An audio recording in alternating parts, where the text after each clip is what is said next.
नमस्कार दोस्तों, स्वागत है आप सभी का। पिछले कुछ समय से वक्फ़ और वक्फ़ बोर्ड काफ़ी ज़्यादा खबरों में है। गवर्नमेंट इसके लिए एक अमेंडमेंट लेकर आई है। काफ़ी मुस्लिम इसका विरोध कर रहे हैं। तो यहाँ पे अलग अलग पॉइंट ऑफ व्यूज़ निकल के आ रहे हैं। कोई इसके पक्ष में है, कोई इसके विपक्ष में है। मुस्लिम इसके खिलाफ प्रोटेस्ट कर रहे हैं। आज इस वीडियो में हम विस्तार से कवर करेंगे वक्फ़ क्या है, वक्फ बोर्ड क्या है, इसकी हिस्ट्री क्या है, ये कब बना, कौन से एक्ट के माध्यम से बना, इसके फंक्शंस क्या हैं, कौन कौन से इश्यूज इसके साथ जुड़े हुए हैं, गवर्नमेंट क्या चेंजेस इसमें लाना चाहती है, उन चेंजेस के साथ कौन कौन से इश्यूज हैं।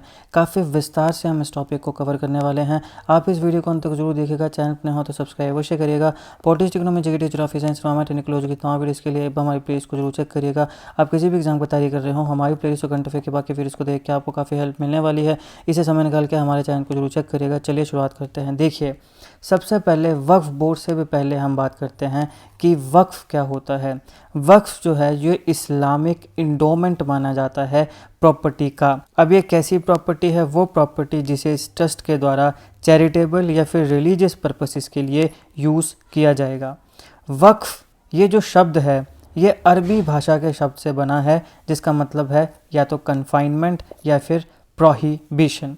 इसका मतलब है कि जो भी प्रॉपर्टी भगवान के नाम पे दे दी गई है रिलीजियस या चैरिटेबल पर्पसेस के लिए, ये है वक्फ। कन्फाइनमेंट या प्रोहिबिशन यानी वो प्रॉपर्टी जो डेडिकेट है भगवान के नाम के लिए, चैरिटेबल पर्पस के लिए या फिर किसी न किसी धार्मिक पर्पस के लिए। अब देखिए, ये जो वक्फ है ये डोनर की वजह से भी बन सकता है। यानी मान लो आपके पास ज़मीन है, आपने ये डोनेट कर दी तो वो वक्फ की प्रॉपर्टी होगी। तो यहाँ पे जिसने डोनेट किया है उसको बोलेंगे वाकिफ़। जिसने ज़मीन डोनेट करी उसको क्या बोलेंगे? वाकिफ़।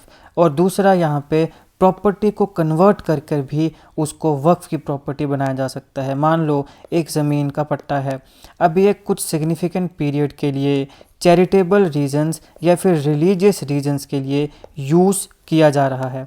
ये ज़मीन है, इसे काफ़ी समय से चैरिटेबल पर्पसेस के लिए या फिर रिलीजियस रीजंस के लिए ऑब्वियसली मुस्लिम्स के द्वारा यूज़ किया जा रहा है। तो कुछ समय से यूज़ करने के बाद ये प्रॉपर्टी भी किसकी बन जाएगी? वक्फ बोर्ड की। तो या तो यहाँ पे प्रॉपर्टी को कन्वर्ट किया जाएगा, कोई ऐसा ज़मीन का पट्टा है जो काफ़ी समय से रिलीजियस या चैरिटेबल रीजंस की वजह से यूज़ किया जा रहा है, तो कुछ समय के बाद ये वक्फ की प्रॉपर्टी बन गई, या फिर इसको डोनर के द्वारा डोनेट किया जाएगा। अब यहाँ पे वक्फ को इस्टेब्लिश करने के लिए जो वाकिफ़ है, यानी कि जो ज़मीन को डोनेट करने वाला है, उसका साउंड माइंड होना चाहिए। यानी कि ऐसे नहीं है कि उस बेचारे को पता ही नहीं है किसी चीज़ का और आपने ज़बरदस्ती उससे ज़मीन ले ली, ऐसा नहीं होना चाहिए। और वो उस प्रॉपर्टी का ओनर होना चाहिए। यानी ये ज़मीन है तो अगर कोई वाकिफ़ बनना चाहता है तो सबसे पहले तो वो इस ज़मीन का मालिक होना चाहिए। दूसरा, वो साउंड माइंड वाला होना चाहिए, मतलब उसका दिमाग सही होना चाहिए। जब वो ये कह रहा है कि मुझे ये ज़मीन डोनेट करनी है तो वो अपनी मर्जी से कर रहा है। अब ऐसा थ्योरेटिकली तो बोला जाता है। अब यहाँ पे देखिए, जो कि वाकिफ़ होगा यानी जो ज़मीन को दान दे रहा है, तो वो ज़रूरी नहीं है कि मुस्लिम भी हो, वो नॉन मुस्लिम भी हो सकता है। मगर अगर वो नॉन मुस्लिम भी है तो जो इस्लामिक प्रिंसिपल्स हैं वो उसके साथ जुड़ा होना चाहिए। अब देखिए, ये जो वक्फ प्रॉपर्टीज़ हैं, अलग अलग जगह में पूरे देश में अलग अलग वक्फ प्रॉपर्टीज़ हैं। अभी यहाँ पे अलग अलग जगहों पे जो वक्फ प्रॉपर्टीज़ हैं, इनको ऑर्गेनाइज़ कैसे किया जाए? कुछ ना कुछ करना पड़ेगा ना इनको ऑर्गेनाइज़ करने के लिए। तो इनकी ऑर्गेनाइजेशन के लिए और इनको अच्छे से देखने के लिए, देखभाल करने के लिए एक बोर्ड को बनाया गया। ये जो बोर्ड है इसको बोलते हैं वक्फ बोर्ड। तो यहाँ तक हमने दो चीज़ें देखी, वक्फ क्या है, फिर हमने देखा वाकिफ़ क्या है, और अब हमने देखा वक्फ बोर्ड क्या है। वक्फ क्या है? जो भी प्रॉपर्टी जो रिलीजियस या चैरिटेबल रीज़न से ली जाएगी। वाकिफ़ कौन है? जो उसे डोनेट कर रहा है। और ये सारी की सारी ज़मीनें पूरे भारत में जो आपके पास वक्फ प्रॉपर्टीज़ बनी, इनकी देखभाल के लिए एक ऑर्गेनाइजेशन बनाई गई और वो है वक्फ बोर्ड।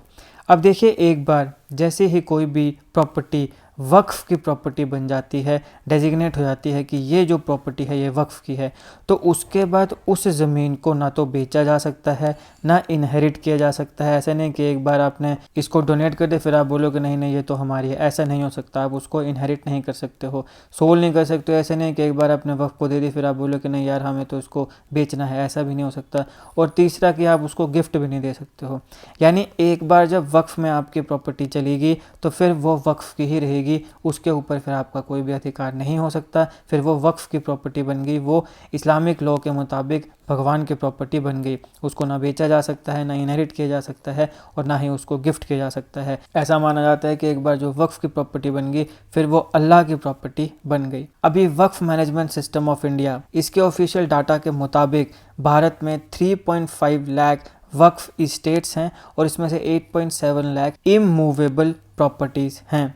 अब यहाँ पे आता है वक्फ एक्ट 1954।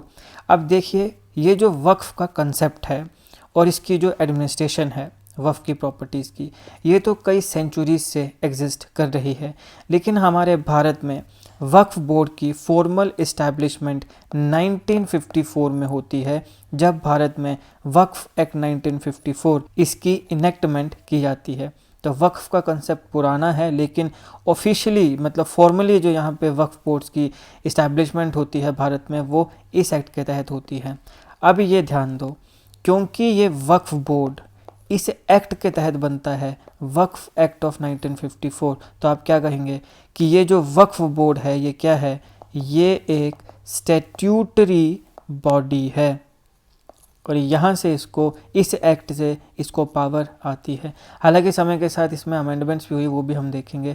तो क्योंकि एक पार्लियामेंट के एक्ट के माध्यम से वक्फ बोर्ड की स्थापना हुई है, तो ये एक स्टैट्यूटरी बॉडी है, इसको आपने ध्यान में रखना है। फिर वक्फ एक्ट 1954 इसको रिप्लेस किया गया वक्फ एक्ट 1995 के तहत, ताकि जो वक्फ प्रॉपर्टी उनके एडमिनिस्ट्रेशन को इम्प्रूव किया जा सके और उनके एडमिनिस्ट्रेशन को स्ट्रीमलाइन किया जा सके। फिर आती है वक्फ एक्ट 2013। यहाँ पर भी वक्फ प्रॉपर्टीज़ की गवर्नेंस और उनकी जो एडमिनिस्ट्रेशन है उसके ऊपर कुछ बदलाव किए गए। अब यहाँ पे जो 2013 में ये अमेंडमेंट आई, तो इसमें कुछ सिग्निफिकेंट चेंजेस आए। यहाँ पे वक्फ प्रॉपर्टीज़ की जो मैनेजमेंट है उसे इन्हेंस किया गया, ताकि ज़्यादा से ज़्यादा अकाउंटेबिलिटी और ट्रांसपेरेंसी जो है उसे इंश्योर किया जा सके। अब हम वक्फ अमेंडमेंट एक्ट 2013 के कुछ इंपॉर्टेंट प्रोविजंस को देखते हैं। यहाँ पे सबसे पहले वक्फ, यहाँ पे देखो KF था, इसको QF, इसमें टर्म जो है वो बदल दी गई 2013 में आके। इससे पहले WAKF हुआ करता था, यहाँ पे K को हटा के क्या बन गया? Q बन गया। तो यहाँ पर ये जो टर्म है इसे चेंज किया गया। और जो वक्स हुआ करते थे, वक्स, उनको औकाफ, ये टर्म जो है ये बदल दी गई।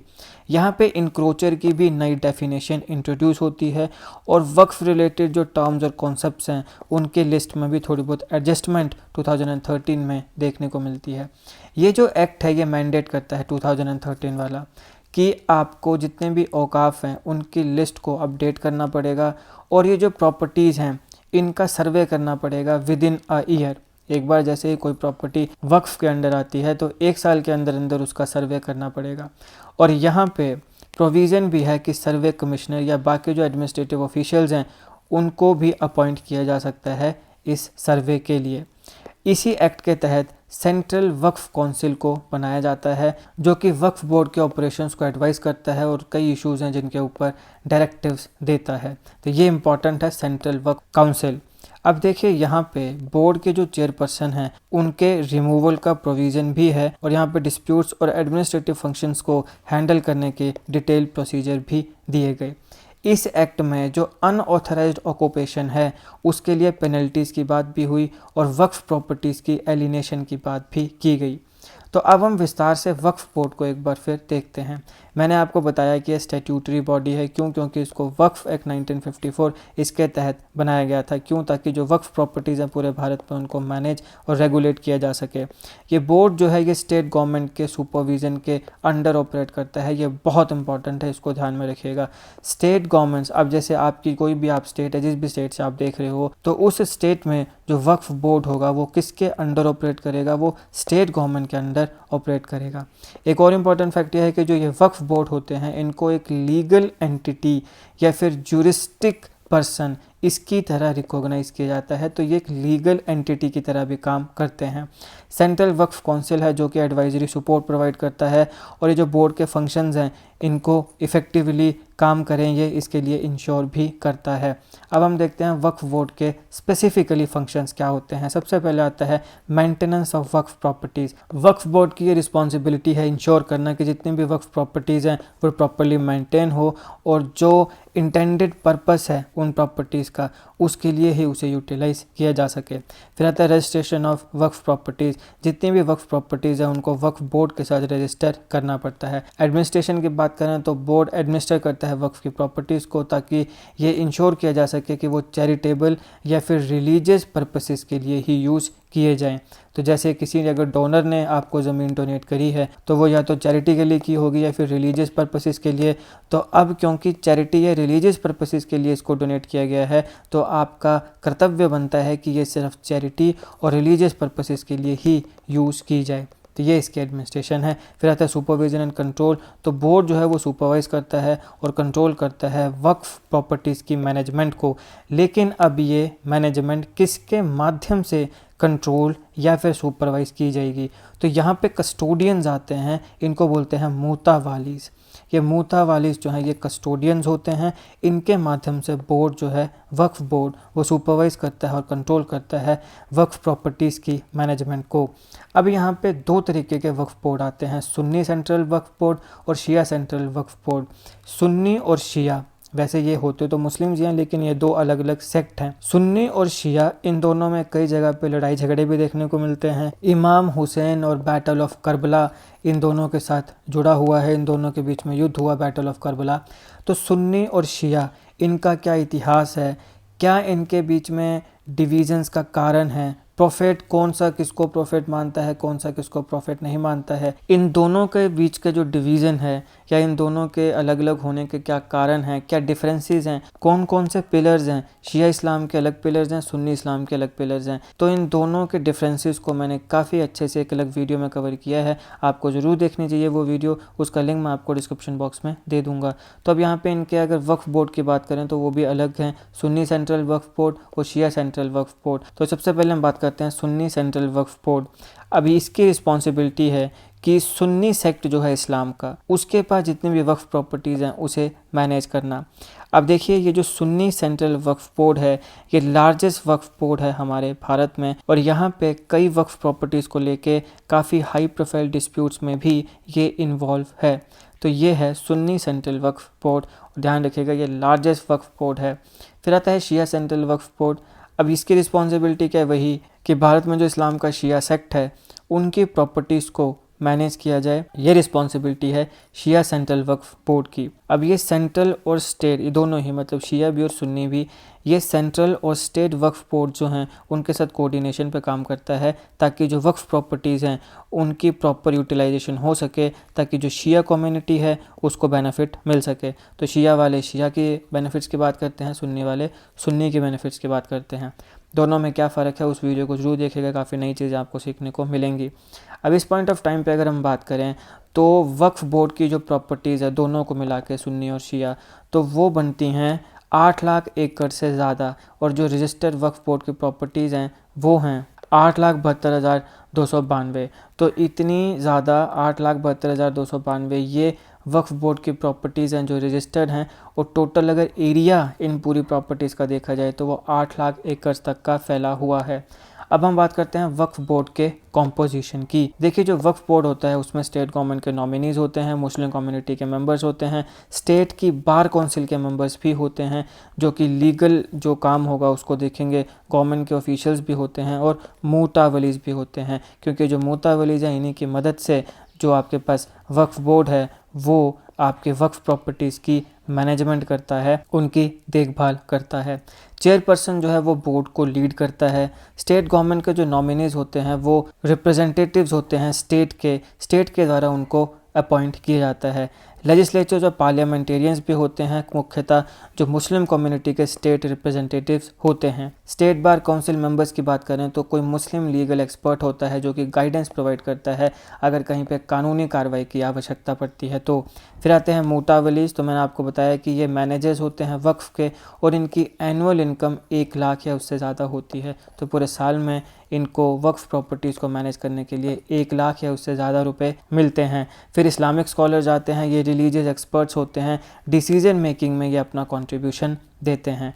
पावर्स की अगर हम बात करें तो वक्फ बोर्ड की रिस्पॉन्सिबिलिटी होती है वक्फ प्रॉपर्टीज़ को मैनेज करने की, जो लॉस्ट प्रॉपर्टीज़ हैं उनको रिकवर करने की, और इसके साथ साथ इस प्रकार के जितने भी प्रॉपर्टीज़ हैं उनको ट्रांसफ़र करने की लीज़, एक्सचेंज, मॉडगार्ड, गिफ्ट या फिर सेल के माध्यम से।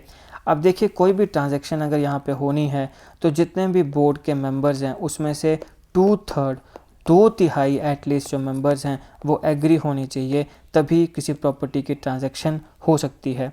बोर्ड जो है वो कस्टोडियंस को भी अपॉइंट करता है ये मेक श्योर करने के लिए कि वक्फ और उसकी जो इनकम है वो इंटेंडेड पर्पस के लिए यानी रिलीजियस या फिर जो चैरिटेबल पर्पसेस हैं उसी के लिए यूज़ की जा सके।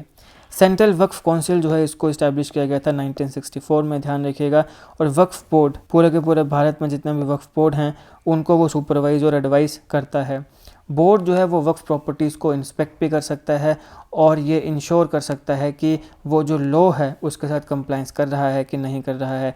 और अगर मान लीजिए कि वक्फ प्रॉपर्टीज़ को इंक्रोचमेंट या मिसयूज से प्रोटेक्ट करने की बात हो तो ये लीगल एक्शन भी ले सकता है, ये भी इसके पास पावर है। इसके साथ साथ वो रेगुलर ऑडिट भी करता है वक्फ अकाउंट्स और प्रॉपर्टीज़ का। अब सवाल है कि वक्फ बोर्ड के साथ कौन कौन से इश्यूज़ जुड़े हैं। सबसे पहले लैक ऑफ डाइवर्सिटी। देखिए वक्फ बोर्ड और सेंट्रल वक्फ काउंसिल जो है यहाँ पे लिमिटेड रिप्रेजेंटेशन होती है जो कि इसकी डिसीजन मेकिंग को अफेक्ट करता है। मिसयूज़ ऑफ पावर, यहाँ पे हमने कई बार मिसयूज़ ऑफ पावर भी देखा है एडमिनिस्ट्रेशन के तर्ज पे, जिसकी वजह से जो प्रॉपर्टीज़ हैं उनकी मिसमैनेजमेंट भी होती है। फाइनेंशियल मिसमैनेजमेंट, इनएडिक्वेट मेंटेनेंस होती है अकाउंट्स की, जिसकी वजह से वक्फ प्रॉपर्टीज़ जो हैं उनके पास लो इनकम पहुंचती है। अब ऐसे पैसा तो इनके पास बहुत है, बहुत पैसा आता है इनके पास, लेकिन इनएडिक्वेट मेंटेनेंस है। फिर प्रॉपर्टी डिस्प्यूट्स, कोई भी ज़मीन है वो बोलते हैं कि एक बार जो वक्फ की प्रॉपर्टी हो गई तो फिर वो अल्लाह की प्रॉपर्टी मान ली जाती है, फिर उसको दोबारा सेल नहीं किया जा सकता, इनहेरिट नहीं किया जा सकता, गिफ्ट नहीं किया जा सकता। तो यहाँ पे इसकी वजह से कई प्रॉपर्टी डिस्प्यूट्स भी देखने को मिलते हैं।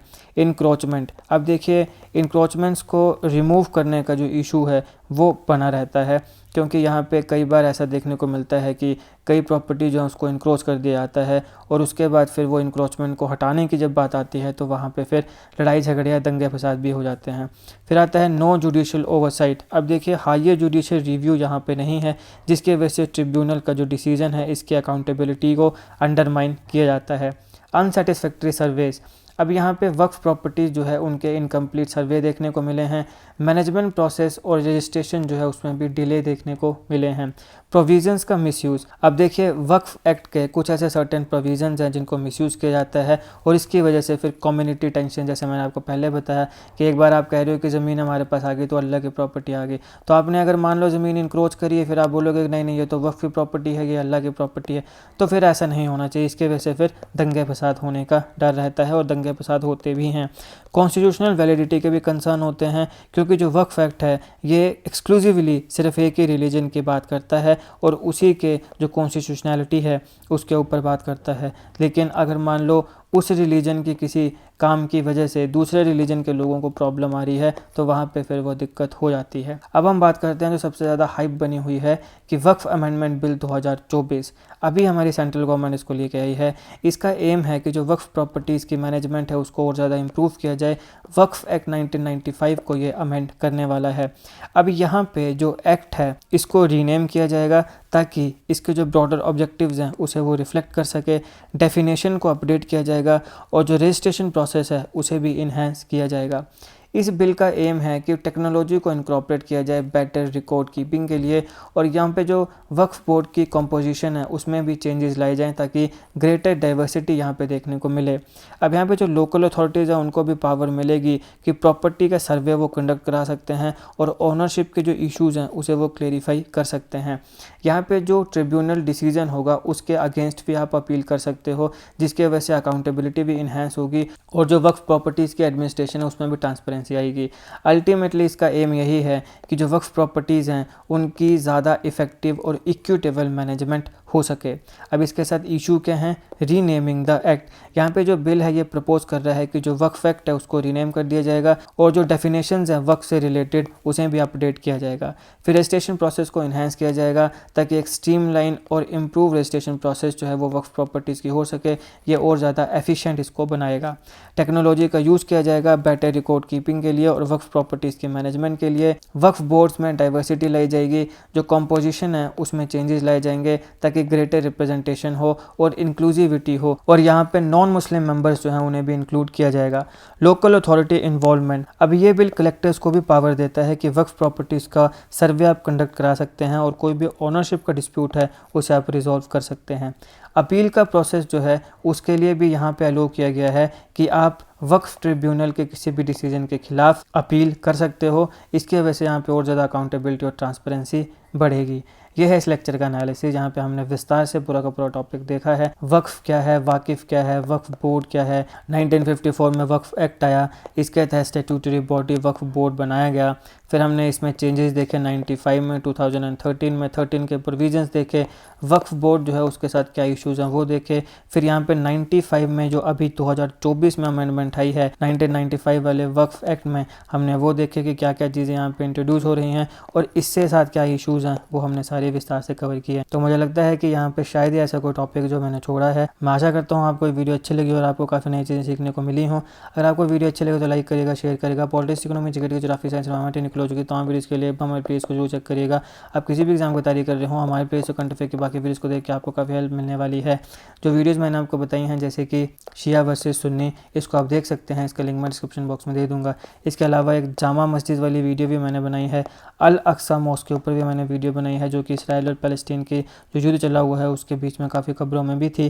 तो इन सारी वीडियोज़ को आप देख सकते हैं, लिंक मैं डिस्क्रिप्शन में दे दूंगा। बाकी इसी प्रकार के करंट अफेयर और जीके की वीडियोज़ को देखने के लिए हमारे चैनल को सब्सक्राइब करिएगा, बेल आइकन को जरूर दबा दीजिएगा ताकि किसी वीडियो की नोटिफिकेशन आपसे मिस ना हो। आपका बहुत बहुत धन्यवाद।